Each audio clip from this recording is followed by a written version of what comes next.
Lille plet.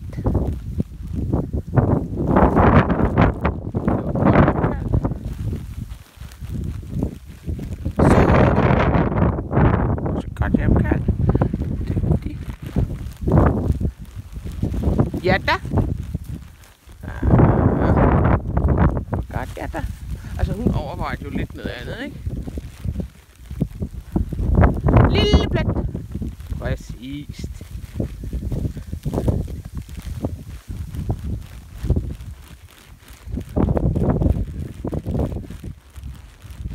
Get it. Og han overvejede også lidt noget andet.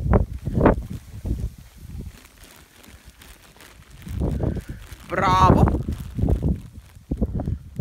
Hvad laver du?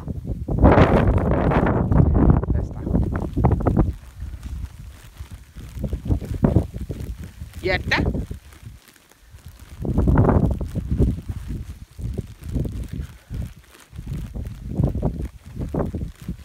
Lille plet. Super.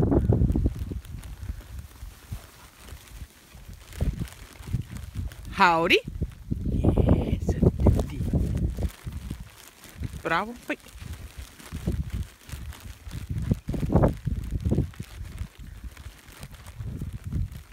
Super. Den var slem.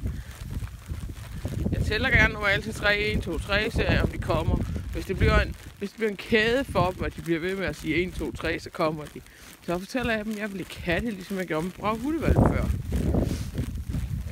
Og I kan se, der er rigeligt forstyrrelse herude. Lille plet. Dygtig. Og jeg træner det her igen og igen og igen. Også selvom min hund kan, for jeg vil have den der vane. Howdy. Den der dygtige howdy h-vane. I at de vender rundt øjeblikkeligt på stedet og kommer og ikke laver sådan en tallerkenvending og alt muligt. Ja, der går ud derfra. De har tilladelse til at gå i det lave og ikke i det høje. Super, ud. Howdy. Præcist. Og der kom han, selvom han stod og var ved at gøre det, som labrador kan finde på, som jeg ikke er vant til, at stå og æde noget ulækkert. Get it! Og I kan godt se Gets hjemkald, det skal jeg have øvet lidt på igen. Han kommer hjem med lavt hoved og overvejer sine muligheder hele tiden, hvis I prøver at sammenligne det med lille plet. Entusiastisk, vender rundt på en 25 øre, kommer hjem med løftet hoved.